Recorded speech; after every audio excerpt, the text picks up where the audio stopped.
अस्सलामुअलैकुम everyone, welcome करता हूं मैं आपको अपने इस चैनल पर। उम्मीद करता हूं कि आप सब खैर खैरियत से होंगे। दोस्तों, आज हमारी इस वीडियो का जो टॉपिक है वो नहायत ही दिलचस्प और मालूमात से भरपूर है, तो आखिर तक ये वीडियो देखिए, इंशाल्लाह आपको बहुत सारी मालूमात होगी। दोस्तों, अगर आपने अब तक हमारे इस चैनल को सब्सक्राइब नहीं किया तो काइंडली ज़रूर सब्सक्राइब कर लीजिए और बेल आइकन को भी ज़रूर प्रेस कर लीजिए ताकि हमारी लेटेस्ट अपडेट आप तक सबसे पहले पहुंच सके। दोस्तों, आज हम इस वीडियो में बताने जा रहे हैं कि आप किस तरह अपने पैसे बैंक में डिपॉज़िट करवा सकते हैं। जैसा कि आप देख रहे हैं मेरे सामने ये डिपॉज़िट स्लिप है। इंशाल्लाह मैं आपको इस वीडियो में मुकम्मल तरीका भरने का, इस डिपॉज़िट स्लिप को कैसे भरते हैं ये बताने का मुकम्मल तरीका मैं आपको बताऊंगा इस वीडियो में। बिल्कुल उन लोगों के लिए जो कम पढ़े लिखे हैं और जो परेशान होते हैं कि हम बैंक में किस तरह पैसे जमा करवाएं, किस तरह डिपॉज़िट करवाएं, तो उनके लिए बिलखुसूस ये वीडियो है, तो आखिर तक वीडियो देखिए। तो दोस्तों, मेन चीज़ जो इस डिपॉज़िट स्लिप में है, और ये HBL की ये डिपॉज़िट स्लिप है, मैं ये एक सैम्पल के तौर पर मैं आपको ये फिल करके दिखाऊँगा। तो ये हर बैंक में अवेलेबल होती है, इसी के ज़रिए आप डिपॉज़िट अपने पैसे करवा सकते हैं।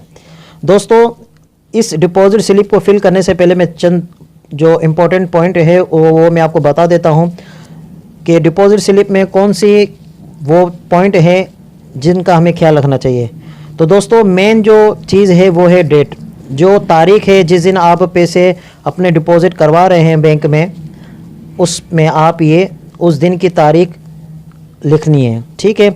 उसके बाद जो मेन चीज़ है वो है अकाउंट टाइटल, ठीक है, किस बंदे के नाम पर है या किस कंपनी के नाम पर है। जिस बंदे या जिस कंपनी के नाम पर भी अकाउंट हो वो आपको उस अकाउंट का नाम यहाँ पर लिखना है, ठीक है। उसके बाद जो मेन जो लाजमी चीज़ है वो है ये अकाउंट नंबर। ये जो आपको नंबर आ रहा होगा, ये लाइन जो है इसमें अकाउंट नंबर लिखा जाता है। इसमें आपको ध्यान से ये नंबर लिखने होते हैं, कोई भी नंबर इसके रॉन्ग ना हो तो प्रॉब्लम हो सकती है। ध्यान से इत्मीनान के साथ ये आप जो अकाउंट नंबर होता है, जिस भी अकाउंट में आप पैसे डिपॉज़िट करवा रहे हैं, चाहे वो अपना हो चाहे वो किसी का भी हो, तो वो आपको इत्मीनान के साथ आपको ये फिल करना है, ठीक है। जल्दबाजी ना कीजिएगा इसमें। उसके बाद जो मेन चीज़ है वो है अमाउंट। यहाँ पे आपको नज़र आ रहा होगा, जो अमाउंट है वो आप वाज़े लफ्ज़ों में और साफ़ राइटिंग में आप लिखें, जो भी आपको अमाउंट डिपॉज़िट करवानी है। उसके बाद आते हैं जो आपने अमाउंट जमा करवाई है वो ही अमाउंट वर्ड्स में आपको यहाँ पर लिखने हैं, ठीक है।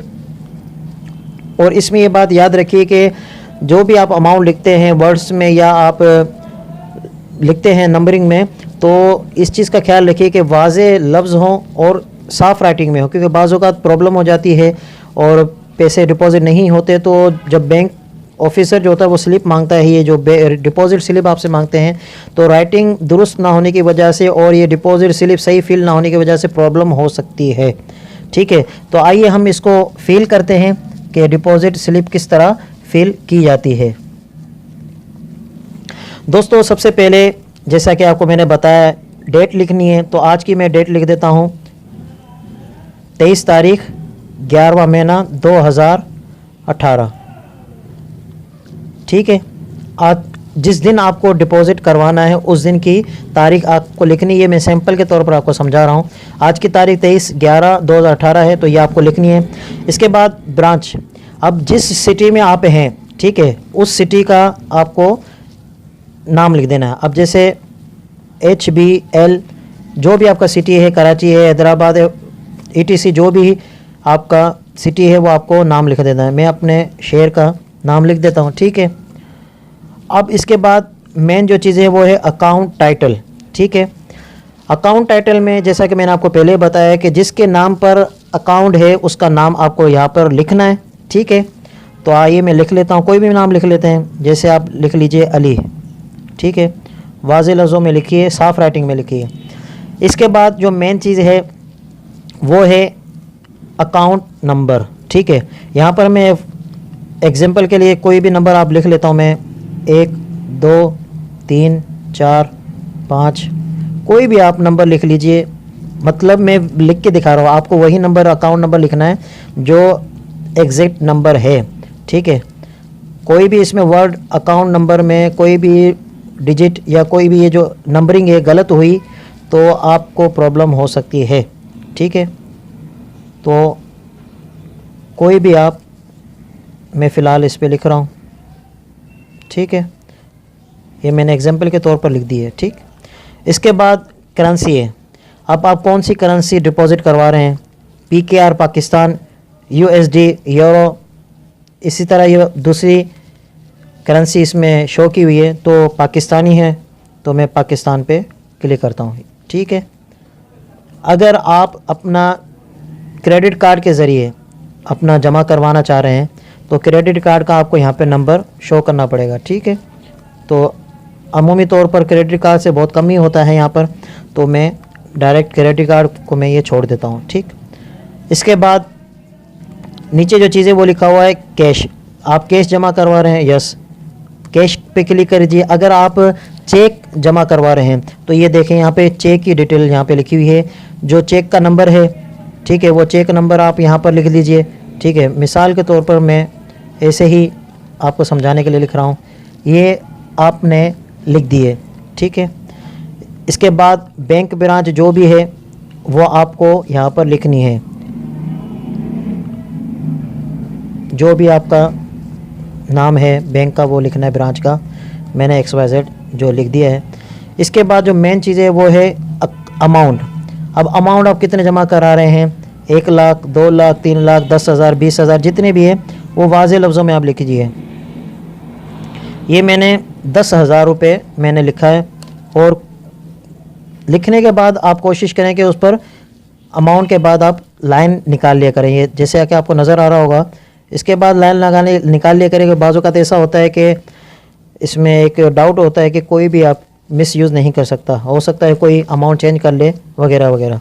ठीक है, तो ये आप इसको कर लीजिए। अब यही चीज़ें मैं अल्फ़ाबेट में लिख लेता हूँ, आपको वाज़ेह लफ्ज़ों में लिखना है, याद रखिएगा। 10,000 ओनली। ठीक है, सॉरी, इसमें रुपीज़ लिखना है आपको, ओनली। ठीक है, 10,000 रुपीज़ ओनली। ये लिखने के बाद नीचे आ जाते हैं, ये लिखा हुआ डिपॉजिटर नेम, यानी जिसने जो पैसे डलवा रहा है बैंक में, जो डिपॉज़िट करवा रहा है, उस बंदे का नाम क्या है। यानी आप अगर डिपॉज़िट करवा रहे हैं तो आपका नाम क्या है, तो आप अपना नाम लिख लीजिए। जैसे कि मैं लिख लेता हूँ कासिम। ठीक है, मिसाल के तौर पर कॉन्टैक्ट नंबर आप अपना लिख लीजिए, जो भी आपका नंबर हो, जो भी आपका नंबर है वो लिख दीजिए। उसके बाद NIC नंबर, यानी आपका नेशनलिटी जो आइडेंटिटी कार्ड है उसका आपको यहाँ पे नंबर लिखना है। ठीक है, उसके बाद आप ये नीचे देख रहे हैं रिसीव्ड बाय, ये स्टैंप लगती है बैंक को, ये इसको आप छोड़ दीजिए। ये डिपॉजिटर सिग्नेचर, ठीक है, जो डिपॉज़िट करने आया है, यानी आप जो आप डिपॉज़िट करने आए हैं, आपके सिग्नेचर यहाँ पर मस्ट है, तो आप जो भी सिग्नेचर कर लीजिए। ठीक है, ये सिग्नेचर आपके हो गए। तो जैसा कि आपने ये देखा कि ये डिपॉज़िट स्लिप मुकम्मल हमने फिल कर दी है। ठीक है, लिख दी है। मैं लास्ट में दोबारा आपको मेन पॉइंट बता देता हूँ, फिर इंशाल्लाह इसको वीडियो को मैं क्लोज़ कर रहा हूँ। मेन चीज़ है डेट लिखनी है आपको, मस्ट है ये। उसके बाद अकाउंट टाइटल, ये लाजमी आपको लिखना है। उसके बाद है अकाउंट नंबर, ये आपको लाजमी और दुरुस्त लिखना है। ठीक है, ये मैंने एग्जांपल के तौर पर आपके सामने लिखा है, लेकिन जो नंबर है वही आपको लिखना है। उसके बाद मेन चीज़ है अमाउंट, जो अमाउंट है वो आपको वाज़ेह तौर पर और साफ़ लफ्ज़ों में आपको लिखना है। ठीक है, उसके बाद ये आपको वर्ड्स में लिखना है, साफ लफ्ज़ों में, कि आपको भी समझ में आए और अगले जो बैंक ऑफिसर है उसको भी समझ में आए। ठीक है, उसके बाद सिग्नेचर हैं और आपका नाम और ये नंबर वगैरह, ये मेन चीज़ें होती हैं। ठीक है, उम्मीद है कि ये वीडियो आपको अच्छी लगी हो। अगर अच्छी लगी हो तो दोस्तों ज़रूर लाइक कर दीजिए और आगे भी शेयर कीजिए। अगर इसके मुतालिक आपको कोई बात पूछनी हो तो ज़रूर कमेंट बॉक्स में हमसे सवाल कीजिए, इंशाल्लाह मैं बहुत जल्द आपको रिप्लाई दे दूँगा। अपना ख्याल रखिएगा, मिलते हैं दूसरी वीडियो में। अल्लाह हाफिज़।